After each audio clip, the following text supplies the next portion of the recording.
Assalamualaikum warahmatullahi wabarakatuh. Halo semuanya, perkenalkan nama saya Eka Ramdhani. Saya berasal dari Universitas Bangka Belitung, Prodi Hukum dan jurusan Hukum. Nah, pada kesempatan kali ini saya mau menjelaskan tentang definisi hukum antar bangsa dan hukum antar negara. Nah, dari kedua ini manakah yang lebih efisien atau lebih cocok digunakan pada saat ini? Sebelum itu saya mau menjelaskan tentang definisi hukum internasional dulu.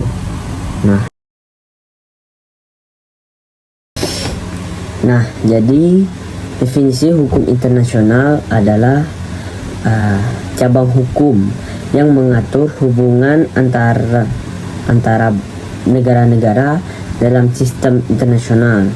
Hukum internasional mencakup serangkaian aturan dan prinsip yang ditetapkan melalui perjanjian internasional, praktik negara-negara, serta keputusan hukum dan interpretasi oleh lembaga-lembaga internasional.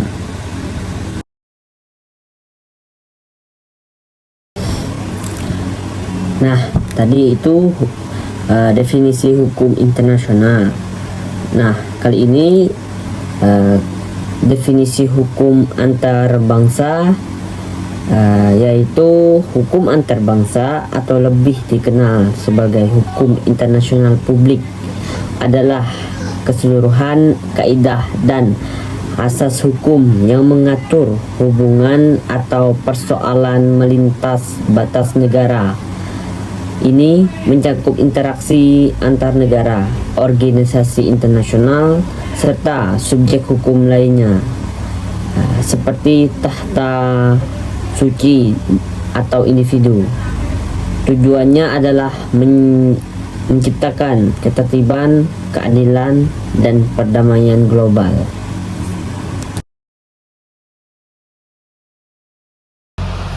Poin-poin penting hukum antar bangsa, yaitu ruang lingkupnya mengatur hubungan negara dengan organisasi internasional dan organisasi internasional satu sama lain, serta subjek hukum lainnya.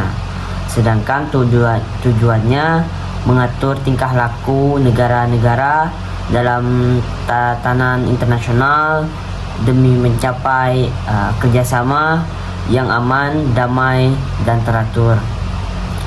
Karakteristiknya bersifat independen, berbeda dengan hukum nasional, dan didasarkan pada prinsip persamaan derajat antar anggota masyarakat internasional. Definisi tokoh menurut Mochtar Kusumadja, ini adalah keseluruhan kaidah dan asas hukum yang mengatur hubungan atau persoalan yang melintas batas negara, hubungan internasional yang bukan bersifat perdata.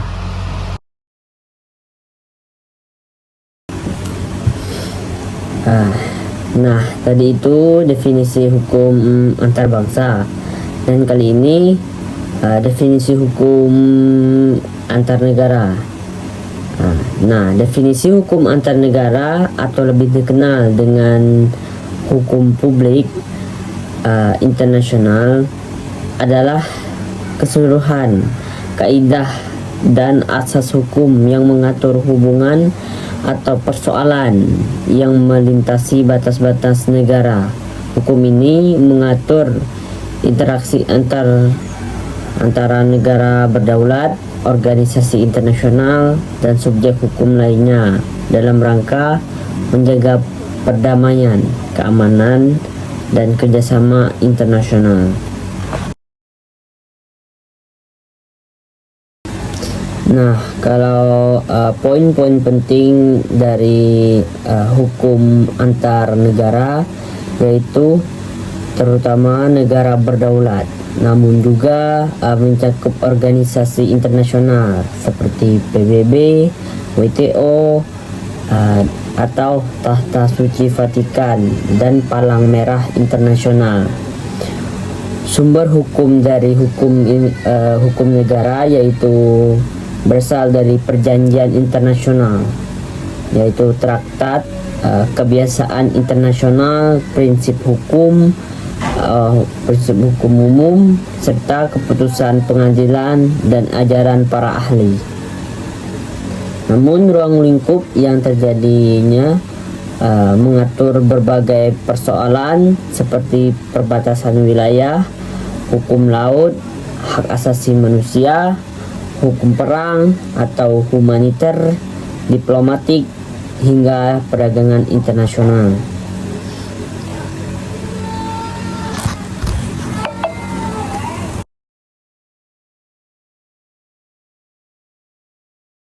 Baik, udah saya jelaskan tadi tentang definisi hukum antar bangsa dan definisi hukum antar negara. Nah, dari hukum kedua ini, manakah yang lebih cocok digunakan pada saat ini?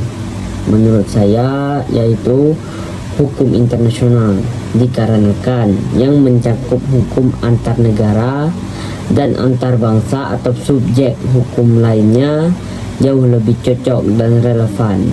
Ini mencakup perjanjian antar negara dan hubungan antar individu atau badan hukum lintas negara, menyesuaikan dengan kompleksitas globalisasi, ekonomi, dan HAM yang melampaui batas negara. Hukum antar negara publik berfokus pada hubungan formal antar negara berdaulat seperti perjanjian, perbatasan, diplomatik, dan hukum perang. Meskipun hukum nasional memiliki kedudukan yang sangat kuat di dalam negeri, hukum internasional sangat penting untuk interaksi global dan penyelesaian masalah lintas batas.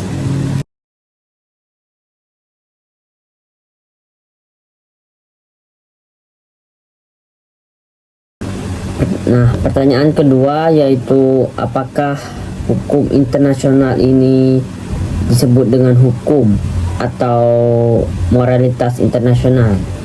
Sebelum itu, hukum internasional umumnya diakui sebagai hukum, bukan sekedar moralitas karena mengikat negara-negara dalam hubungan internasional.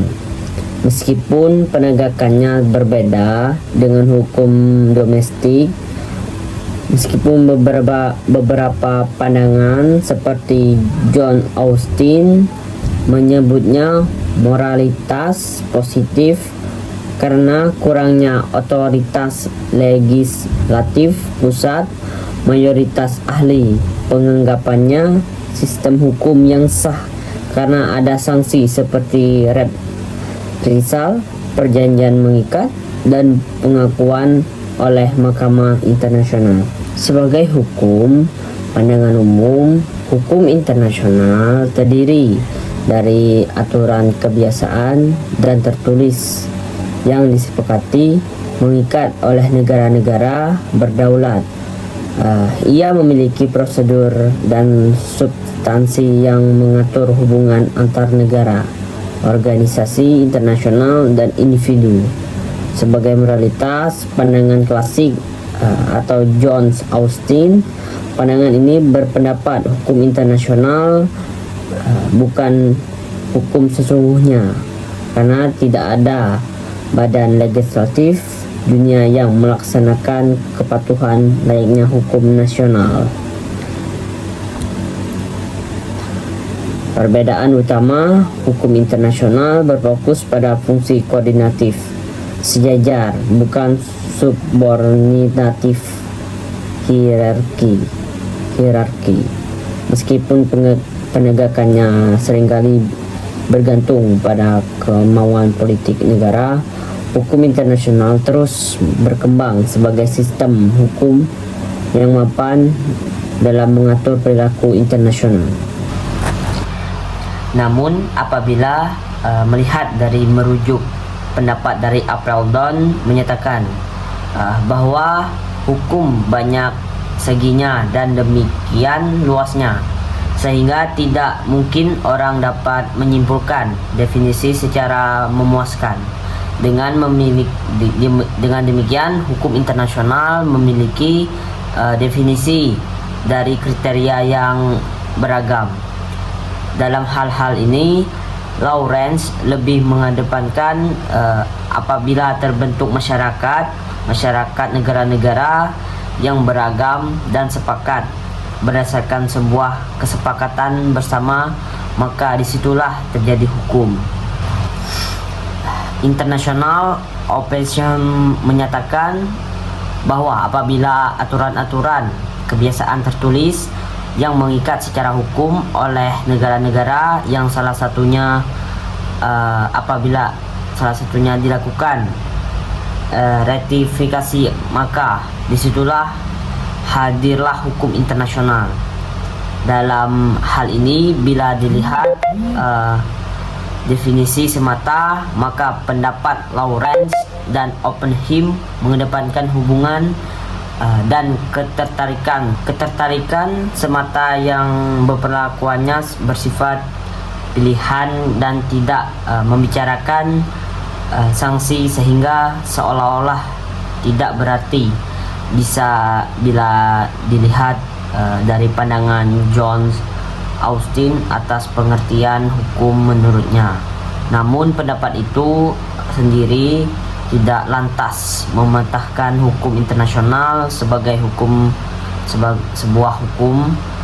Kembali Apeldoorn mengatakan ilmu hukum begitu luasnya sehingga dalam persepsi penerjemahkan hukum itu sendiri membuka peluang bagi munculnya definisi hukum.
Dan ada beberapa contoh hukum internasional kasus yang terjadi pada saat ini, yaitu konflik antar negara Palestina dan negara Israel.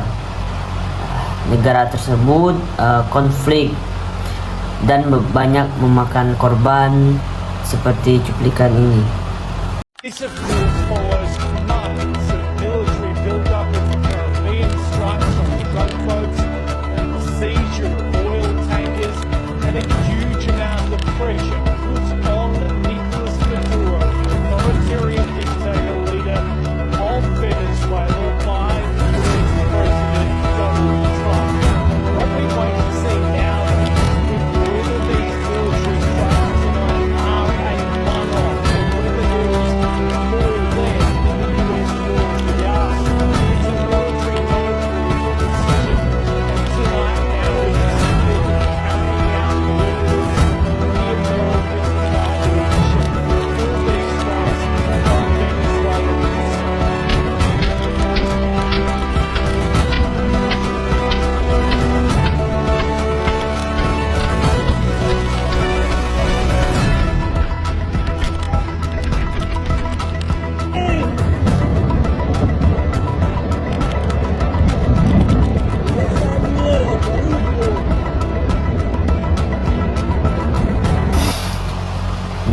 saya berharap yang terjadi konflik antar negara Palestina dan Israel mudah-mudahan cepat teratasi dan cepat pulih. Untuk negara Israel dan Palestina semoga cepat berdamai dan menjalani hidup dengan normal, tidak terjadi peperangan yang memicu banyak korban. Terima kasih udah menonton video ini. Maaf kalau banyak kesalahan kata atau ucapan. Saya mohon maaf dan mohon ampun kepada Allah. Wassalamualaikum warahmatullahi wabarakatuh.